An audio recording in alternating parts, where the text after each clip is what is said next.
नमस्कार दोस्तों, स्वागत है आप सभी का बैंकिंग क्रॉनिकल यूट्यूब चैनल पर। अगर आप लोगों ने चैनल को सब्सक्राइब नहीं किया है तो जल्दी से चैनल को सब्सक्राइब कर लीजिए ताकि आने वाली वीडियोस की नोटिफिकेशन आप लोगों को मिलते रहे। दोस्तों, इस वीडियो में बात करने वाले हैं कि अगर आप ग्रेजुएशन कर रहे हैं या आपका ग्रेजुएशन कंप्लीट हो चुका है तो कैसे आप 2025 में बैंक एग्जाम की तैयारी चालू कर सकते हैं, कहां से आप लोगों को पढ़ना है, आपकी स्ट्रेटेजी क्या होनी चाहिए। तो बिल्कुल ये एक बिगिनर्स गाइड है। अगर आप एक बिगिनर हैं, बिल्कुल अभी सोच ही रहे हैं कि आगे आपको क्या करना है, तो इस वीडियो को शुरू से लेकर आखिरी तक जरूर देखिएगा। पूरी चीजें आप लोगों को डिटेल में मैं यहां पर बताने वाला हूं। तो जैसा कि आप देख सकते हैं 2025 में बैंक एग्जाम की तैयारी कहां से और कैसे शुरू करें। शुरू करने की बात है दोस्तों, मैं ये नहीं कह रहा हूं कि 2025 में ही आपको एग्जाम देना है। अगर आप एलिजिबल अभी नहीं भी हैं तो भी आप तैयारी अभी से स्टार्ट कर सकते हैं 2026 के लिए या फिर 2027 के लिए। ठीक है, तो चलिए आगे चलते हैं दोस्तों स्लाइड पर। सबसे पहली चीज तो मैं आप लोगों को यह बताना चाहूंगा कि वाई बैंकिंग एग्जाम्स इन 2025। अभी आप क्यों चाहते हैं या क्यों करना चाहिए बैंक एग्जाम की तैयारी। वैसे तो बहुत सारे ऑप्शंस होते हैं, आप अपने हिसाब से अपने ऑप्शंस को चूज कर सकते हो, पर बैंक की जॉब क्यों करना चाहिए ये मैं बता देता हूं। एक देखो, मैंने जॉब किया हुआ है, मैं ये चीज कहूंगा अच्छी जॉब है। बहुत सारे लोग कहते हैं ये, मतलब बहुत सारी नेगेटिव चीजें भी बोलते हैं, लेकिन सिंपल सी बात है कि काम तो काम होता है। ठीक है, काम तो काम होता है। अगर अपने काम से प्यार ही नहीं है तो वो काम फिर काम रहता ही नहीं है। तो आप दुनिया में कुछ भी कर लो, आपको हर बार अगर यही लगेगा कि यार ये काम बेकार है, ये काम बेकार है, आप किसी भी काम में संतुष्ट नहीं हो पाओगे। इसमें दोस्तों अगर बोला जाए तो एक तो गवर्नमेंट जॉब है। गवर्नमेंट मतलब बोल सकते हैं कि प्योर गवर्नमेंट जॉब नहीं है, पब्लिक सेक्टर के बैंक्स हैं। ठीक है, साथ में जॉब सिक्योरिटी आप लोगों को मिल जाती है। सैलरीज और पर्क्स बहुत अच्छे हैं, बहुत अच्छे। मैं एक छोटा सा एग्जांपल आप लोगों को देना चाहता हूं। सैलरी की अगर मैं बात करूं दोस्तों, तो जो सैलरी होती है बैंक पीओ की, वो बैंक पीओ की सैलरी लगभग 80,000 होती है पर मंथ।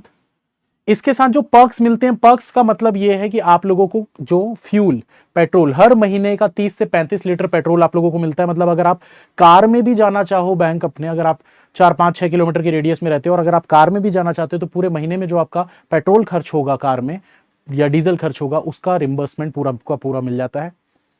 1,75,000 रुपए, 1,75,000 ये अमाउंट आप लोगों को मिलता है फर्नीचर्स के लिए।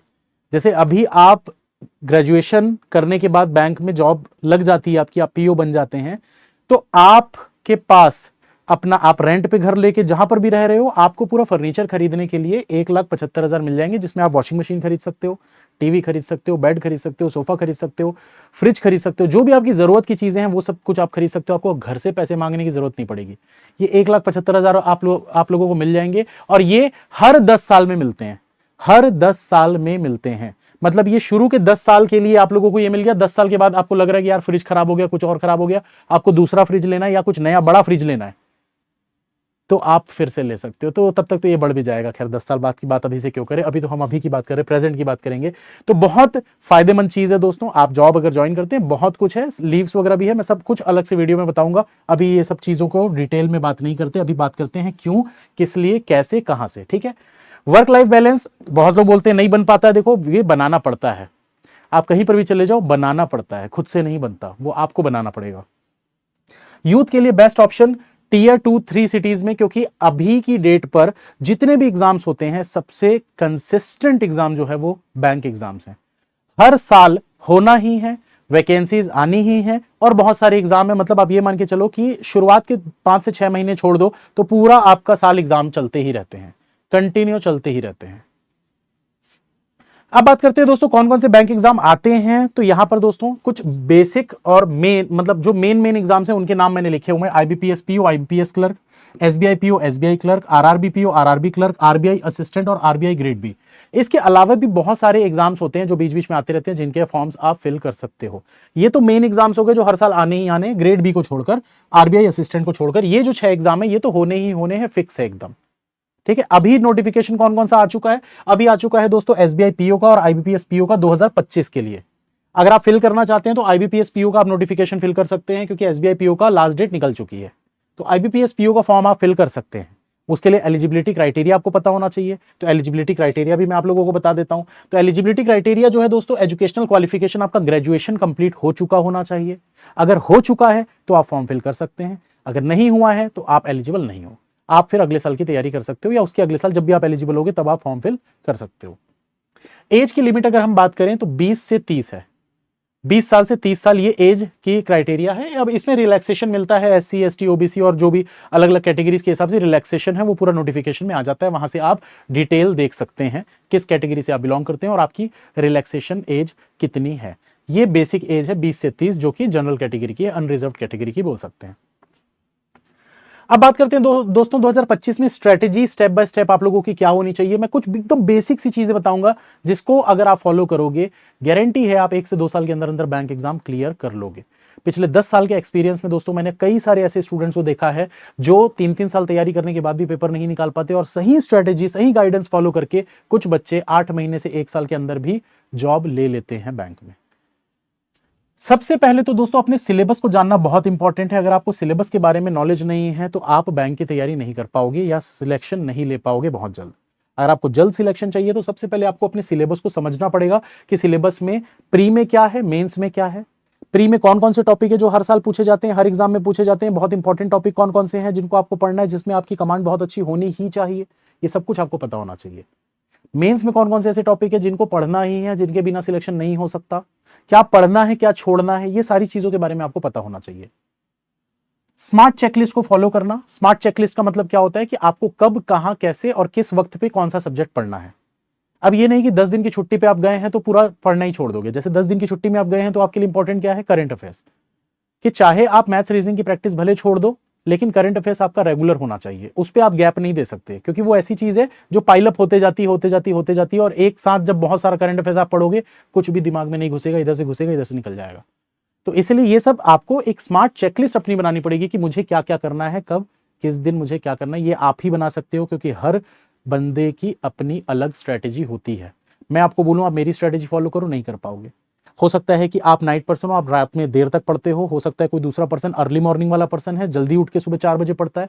तो दोनों को अगर बोला जाएगा कि स्विच कर लो वो नहीं कर पाएंगे। तो इसलिए अपने अकॉर्डिंग आप जैसा करना चाहते हो कर सकते हो दोस्तों, इसमें कोई दिक्कत वाली बात नहीं है। डेली का रूटीन बनाना बहुत जरूरी है। डेली का रूटीन बनाने का मतलब मैं ये नहीं कह रहा हूं कि टाइम टेबल बना के बैठ जाओ कि मैं 4 बजे ये करूंगा, 5 बजे ये करूंगा, 6 बजे ये करूंगा, 7 बजे ये करूंगा। ये चीज कभी फॉलो नहीं हो पाती। ट्राई किया होगा आप लोगों ने, मैंने भी किया है बहुत बार, ये कभी फॉलो नहीं हो पाता। होता भी है तो 2 दिन 4 दिन 5 दिन पूरे, अगर मैं बोलूं 100% में से 0.01% ही लोग ऐसे होते हैं जो टाइम टेबल बनाने के बाद उसको पूरा 100% तरीके से फॉलो कर पाते हैं। तो टाइम टेबल अपना जो आपको बनाना है, डेली रूटीन बनाना है, टाइम टेबल नहीं बनाना है। मतलब टाइम के हिसाब से मत चीजों को फिक्स करो कि मैं इतने बजे ये करूंगा, क्या क्या करूंगा ये चीज फिक्स करना बहुत जरूरी है। कि जैसे एग्जांपल के तौर पर मुझे आज एक मॉक टेस्ट देना है, कितने बजे देना है ये मत फिक्स करो, जब आपको समय मिले तब दो। मुझे 4 क्लासेस आज देखनी है तो देखनी है, कितने बजे देखनी है ये जरूरी नहीं है। देखना है मतलब देखना है, जब समय मिलेगा तब देखूंगा। मुझे आज 100 क्वेश्चन की प्रैक्टिस करनी है, कितने बजे करनी है ये जरूरी नहीं है। करना है मतलब करना है, जब भी करूंगा, करने के बाद ही मैं सोऊंगा। मतलब आपको रूटीन बनाना है कि मुझे ये करना है, डेली टास्क, एक चेकलिस्ट बोल सकते हो, ये बनाना है कि मुझे ये आज करना है और उसको आपको पूरा कंप्लीट किए बगैर सोना नहीं है। ये चीज होनी चाहिए। टाइम आपके ऊपर डिपेंड करता है, आपकी मर्जी, जब करना है तब करो। रात को 12 बजे तक करो, 1 बजे तक करो, 2 बजे तक करो, वो आपकी चॉइस है। अर्ली मॉर्निंग जल्दी उठ के आप 3-4 बजे से करना चाहते हो वो भी कर सकते हो, वो भी आपकी चॉइस है, कोई दिक्कत नहीं है।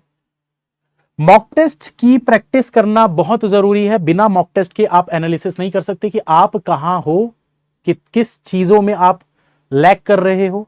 तो ये सब चीजें बहुत इंपॉर्टेंट है क्योंकि जब तक आप अपने आप को टेस्ट नहीं करोगे कि मैं कहां स्टैंड करता हूं या करती हूं, तब तक आप आगे कैसे बढ़ोगे, उस गलतियों को जब तक सुधारोगे नहीं आगे कैसे बढ़ोगे। तो ये बहुत इंपॉर्टेंट चीज है। एनालिसिस करना और इंप्रूवमेंट करना ये क्यों जरूरी है दोस्तों, कि जब तक, अभी जैसे मैंने बताया कि जब तक आप एनालाइज नहीं करोगे कि आप कहां गलती कर रहे हो और उसको इंप्रूव जब तक नहीं करोगे तो आप आगे कैसे बढ़ोगे। ठीक है, ये पॉइंट मैंने पहले ही बता दिया था।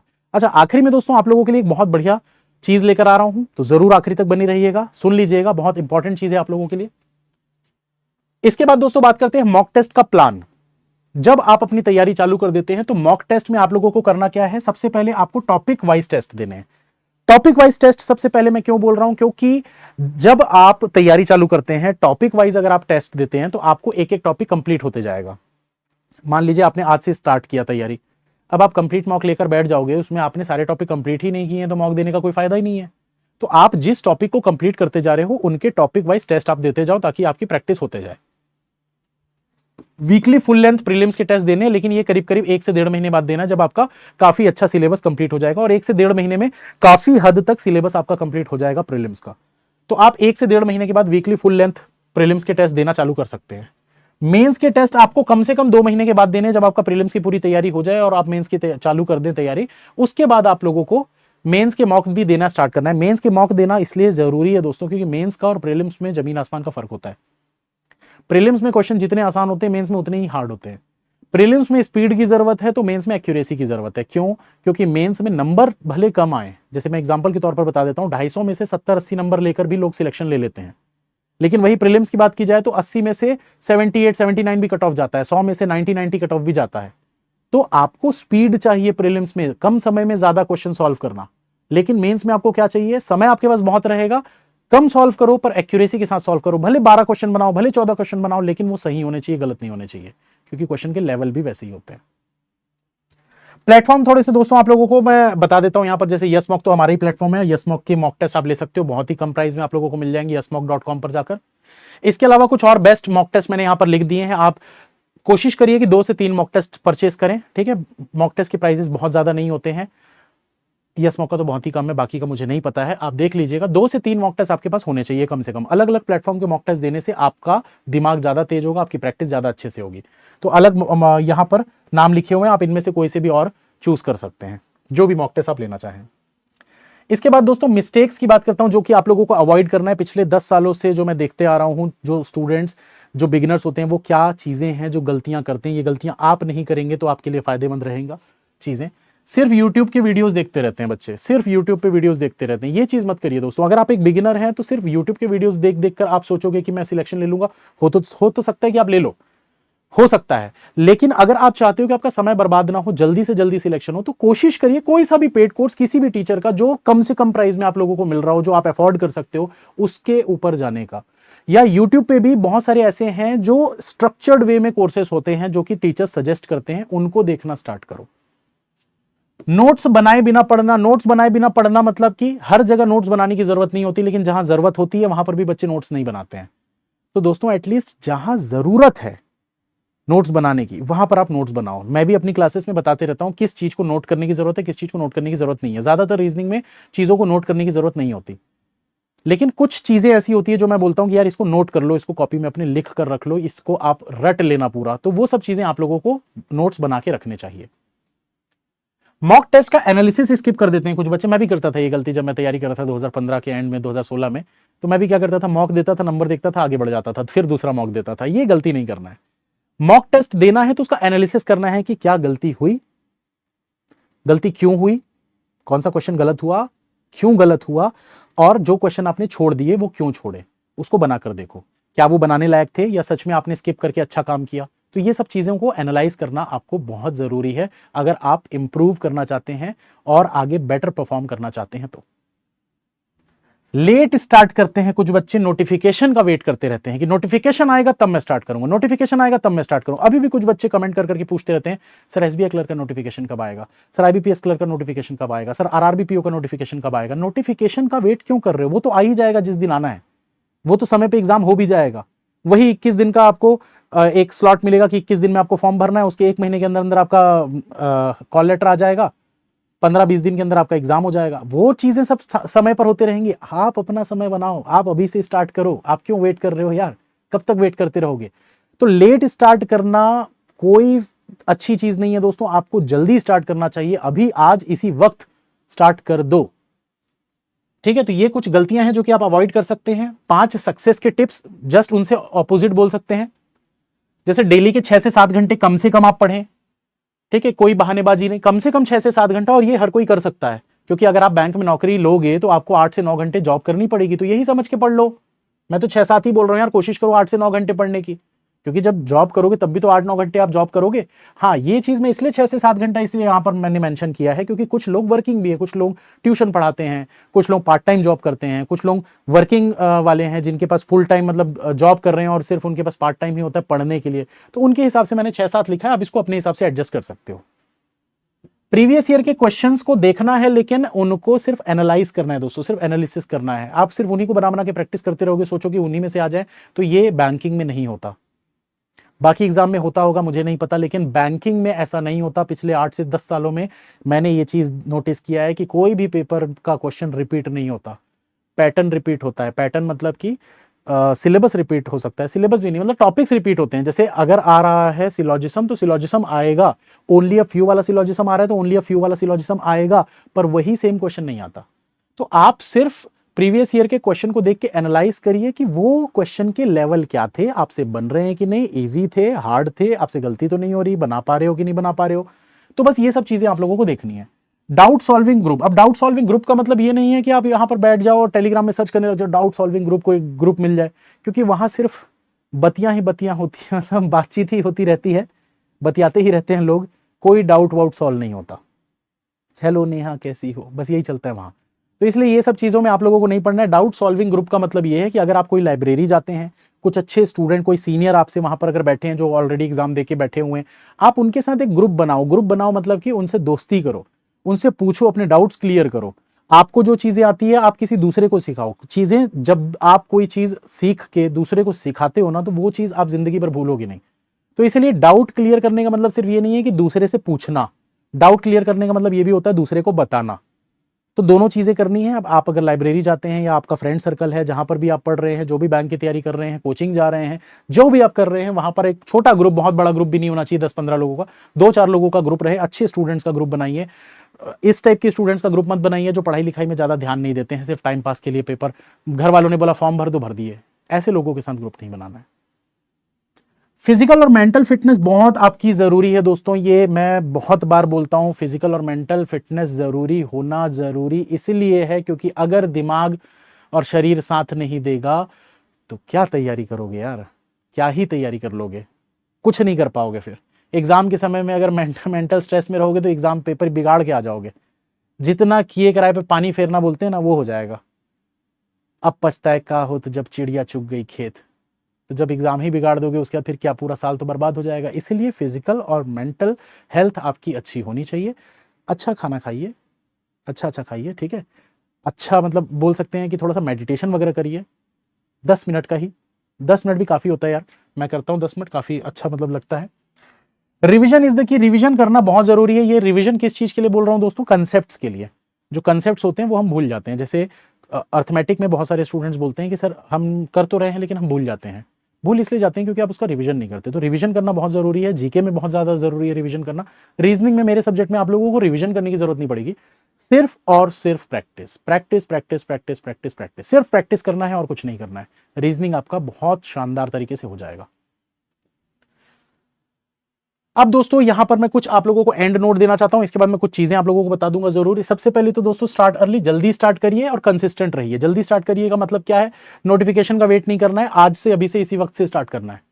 मैंने भी ऐसे किया था, एक रात बस ऐसे ही घर में बस बहसबाजी थोड़ी सी हुई पापा के साथ कि तू कुछ नहीं कर सकता ये, मैं बोला मैं पीओ बन के दिखाऊंगा, बस घुस गया अंदर और बस रात भर सिलेबस देखा, अगले दिन से तैयारी चालू कर दिया। तो ये होना चाहिए। और ऐसा करने के बाद भी मुझे 2 साल लगे थे क्योंकि उस टाइम पे बहुत ज्यादा रिसोर्सेस नहीं थे। अभी आपके पास बहुत सारे रिसोर्सेस हैं, फ्री वाले भी पेड वाले भी, बहुत सारे रिसोर्सेस हैं आपके पास। उनको अच्छे से यूज करो और जल्दी selection low. Believe in process, process पे बिलीव करना बहुत जरूरी है दोस्तों, क्योंकि मतलब आप लोगों ने वो वाली चीज देखी होगी ना, डे 1 डे, नहीं देखो कोई बात नहीं, मैं बता दूंगा बाद में। तो प्रोसेस पे बिलीव करिए, ज्वाइन अ प्रॉपर बैच, कोई भी प्रॉपर बैच को फॉलो करिए, चाहे वो यूट्यूब पे फ्री वाला कोई कोर्स चल रहा हो, कोई सीरीज चल रही हो, या फिर कोई पेड का कोर्स चल रहा हो। जैसे हमारा भी यस ऑफिसर का पेड कोर्स है, जिसको आप चाहे तो ले सकते हैं। yesofficer.com पर जाकर, नीचे लिंक डिस्क्रिप्शन में आप लोगों को मिल जाएगा। अभी तो 40% का डिस्काउंट भी चल रहा है दोस्तों, AL40 ये कोड अप्लाई कर लीजिएगा। रीजनिंग का मेरा कोर्स जो है 40% के डिस्काउंट में मिल जाएगा आपको AL40 कोड से। Follow the right mentors. Right mentors का मतलब ये नहीं है कि आप मुझे ही फॉलो करो मैं बोलूं, ऐसा नहीं है। राइट मेंटर आपके हिसाब से कौन राइट है वो आपको डिसाइड करना है। आप टीचर्स को देखिए, जो टीचर से आपका कनेक्शन सही बनता है, जो लगता है कि हाँ यार ये टीचर मुझे सही गाइड कर सकते हैं या मुझे इनका पढ़ाया हुआ समझ में आ रहा है, आप उन टीचर्स को फॉलो करते जाओ। मुझे क्यों फॉलो करना चाहिए, इसके पीछे का रीजन मैं बता चुका हूं यार पहले ही, कि मैंने ऑलरेडी बैंक में जॉब की हुई है, मैंने खुद पेपर क्लियर किए हुए हैं बहुत सारे, और एक्सपीरियंस है मेरे पास उस चीज का, इसीलिए आप मुझे चाहें तो फॉलो कर सकते हैं। 2025 में सिलेक्शन होना तय है। अगर ये दिमाग में एक बार मान लिया ना कि हाँ मेरा सिलेक्शन हो जाएगा, तो डेफिनेटली आपको सिलेक्शन लेने से कोई नहीं रोक सकता। भले 25 में ना हो, 26 में हो जाए। ज्यादा से ज्यादा ये हो सकता है कि 25 की जगह यहां पर ऐसा 26 लग जाए, लेकिन होना तय है। पहले दिन से ही जब मैंने तैयारी चालू की थी, मैंने अपने दिमाग में अपने आप को बोल दिया था मैं पीओ बनूंगा। वो चीज जब तक आप कॉन्फिडेंस अपने अंदर से नहीं लेके आओगे ना कि मैं पीओ बनूंगा या बनूंगी, तब तक वो चीज, मतलब बोलते मन के हारे हारे मन के जीते जीत, मन में नहीं हारना है, मन में जीतना ही जीतना है कि मैं तो बनूंगा, मैं तो बनूंगा, मैं तो बनूंगा, मैं तो बनूंगा। बस ये बार बार बोलते रहो, बोलते रहो, बोलते रहो, मैनिफेस्टेशन करते रहो, डेफिनेटली एक दिन आप पीओ बन जाएंगे। तो इसके बाद दोस्तों आप लोगों को कुछ एक दो चीजें मैं बता देता हूं। सबसे पहली चीज कि आप लोगों के लिए दोस्तों एक फ्री पीडीएफ का बंडल है पूरा, मतलब मेरी चेकलिस्ट का आज तक, क्योंकि आप बिगिनर्स हैं, जो भी बिगिनर्स हैं, मैं करीब पिछले 1 से 1.5 साल से चेकलिस्ट देते आ रहा हूं। चेकलिस्ट मतलब कि जिसमें लगभग 15 से 20 क्वेश्चंस होते हैं, लगभग 7-8 पजल्स होते हैं और 15-17 मिसलेनियस क्वेश्चंस होते हैं। डेली बेसिस पे ये मेरे टेलीग्राम चैनल पर आती है। इस टेलीग्राम चैनल को जरूर ज्वाइन कर लीजिएगा, @bankers10, ये सर्च करके टेलीग्राम चैनल को जरूर ज्वाइन कर लीजिएगा। इसमें ये चेकलिस्ट आती रहती है। बट अभी आप टेलीग्राम चैनल ज्वाइन करोगे और पिछली 350 जो पूरी चेकलिस्ट है उसको खोजने में आपका समय बर्बाद ना हो, इसलिए आप लोगों के लिए एक छोटा सा मेरी तरफ से गिफ्ट समझ लीजिए। वो सारी की सारी चेकलिस्ट को इकट्ठा करके मैंने एक जगह पे रख दिया है, उसका लिंक मैं आप लोगों को नीचे डिस्क्रिप्शन में दे दूंगा, या आने वाली क्लास में, या फिर इसी चैनल के अंदर मैं लिंक प्रोवाइड कर दूंगा। तो इस चैनल को जरूर ज्वाइन कर लीजिएगा, ये बहुत इंपॉर्टेंट है। क्लास के नोटिफिकेशन वगैरह भी यहीं पर आप लोगों को मिलते रहते हैं। इस YouTube चैनल को सब्सक्राइब कर लीजिए अगर आपने अभी तक नहीं किया है तो, बेल आइकन को प्रेस कर लीजिए ताकि आने वाले वीडियोस की नोटिफिकेशन आप लोगों को मिलते रहे। सारी की सारी चीजें आप लोगों को इस चैनल पे मिलते रहेंगी दोस्तों। सब कुछ A to Z guidance, banking की तैयारी कैसे करना है, कहां से करना है, क्या क्या करना है, कब कौन सी चीजों को करना है, कब क्या छोड़ना है, वो सब कुछ मैं पूरा इसमें गाइड करते रहता हूं समय समय पर। तो क्लासेस को रेगुलरली फॉलो करना स्टार्ट कर दीजिए, ठीक है। चैनल को सब्सक्राइब कर लीजिए, बेल आइकन को प्रेस कर लीजिए। yesofficer.com पर दोस्तों पेड कोर्सेस अवेलेबल हैं, जो बैचेस चल रहे हैं, उन बैचेस को अगर आप चाहें तो परचेज करके आप वहां पर देखना स्टार्ट कर सकते हैं अगर चाहें तो, वरना इस चैनल पर बहुत सारी वीडियोस अवेलेबल हैं। yesofficer.com, लिंक नीचे डिस्क्रिप्शन में मिल जाएगा। और ये जो पीडीएफ मैं बता रहा हूँ 350 पीडीएफ का पूरा कंबाइंड, मैं आप लोगों को लिंक जो है इसी टेलीग्राम चैनल पर प्रोवाइड कर दूंगा 1 से 2 दिनों के अंदर, ठीक है। All the best, you can and you will, अगर आप चाहें तो। मिलते हैं फिर दोस्तों नेक्स्ट वीडियो में।